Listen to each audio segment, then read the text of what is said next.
In the United States, September 15th through October 15th is Hispanic Heritage Month.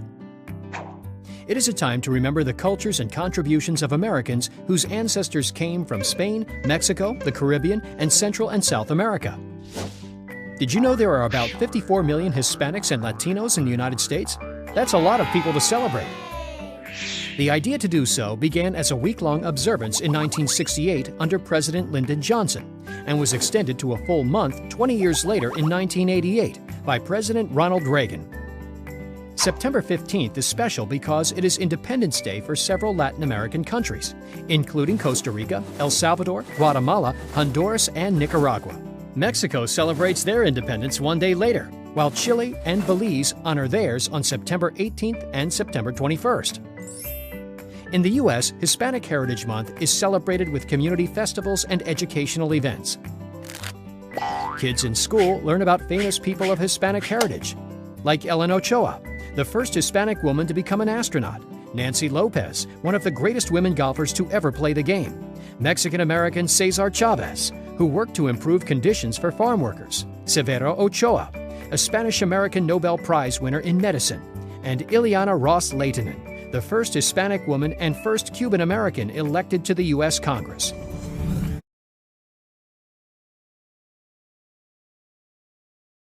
Hispanic and Latino. The two words are often used interchangeably, but they're not the same thing.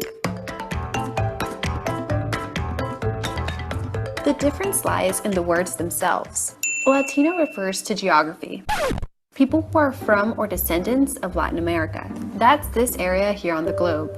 It includes most countries in Central and South America, as well as some in the Caribbean. 20 countries total, and some territories like Puerto Rico. The term Latin America was first used by Chilean politician Francisco Bilbao in 1856. It was used to describe countries in America whose predominant languages stem from Latin, so like Spanish, Portuguese, French. That's why Belize in Central America and Guyana and Suriname in South America are not part of Latin America. English is the official language of Belize and Guyana.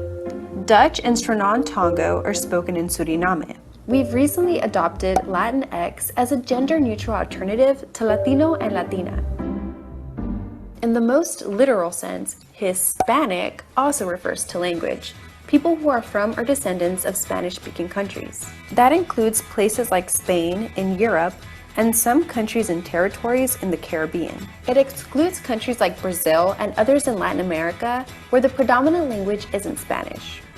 According to the Cervantes Institute, more than 400 million people worldwide are from Spanish-speaking countries, and nearly 10% of those reside in the United States. That's a lot. And that's probably why the US government introduced the term in the 1970 census during Richard Nixon's presidency. So back to the beginning.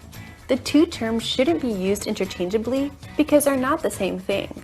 You can be Hispanic if you're from Spain, but that doesn't make you Latinx because you're not from a Latin American country. You're Latinx if you're from Brazil, but you're not Hispanic. But you can be both. I'm both. My family is from Mexico, both a Latin and Hispanic country. Now you know.